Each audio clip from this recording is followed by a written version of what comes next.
একজন শিক্ষামন্ত্রী আমরা পেয়েছি, স্ট্যান্ডবাজিতে উস্তাদ এবং টেন্ডারবাজিতে উস্তাদ। শিক্ষামন্ত্রী, আপনি যাদেরকে ফার্মের মুরগি বলছেন, এই ফার্মের মুরগিরা রাস্তায় এসেছে বলে আজকে শিক্ষামন্ত্রী হয়েছেন।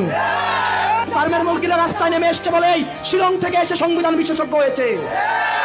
এই ফার্মের মুরগিরা রাস্তায় এসেছে বলেই আজকে লন্ডন থেকে এসে বাংলাদেশের প্রধানমন্ত্রিত্ব করছে। মাননীয় শিক্ষামন্ত্রী সব জায়গায় গিয়ে বলে নকল আর চলবে না। আপনি পরীক্ষার প্রশ্নের মধ্যে 2টা সৃজনশীলে আপনি ভুল দিয়ে রেখেছেন। একটা পরীক্ষার্থীর তখন মানসিক অবস্থা কি ধরনের হয় একবার চিন্তা করেন। সে যখন দেখে প্রশ্নপত্রে ভুল, সে যখন নিজে চেষ্টা করে পরীক্ষায় উত্তর মিলানো, পরীক্ষা দিয়ে এসে হয়তো বুঝতে পারে প্রশ্নপত্রে ভুল, সে যখন উত্তর মিলাতে পারে না, তখন পরীক্ষার মধ্যে কি ধরনের মানসিক অবস্থা তৈরি হয় একবার চিন্তা করেন। কারণ আপনাদের সন্তানরা দেশে পড়াশোনা করে না, আপনাদের সন্তানরে আপনারা বিদেশে রেখে পড়াশোনা করান।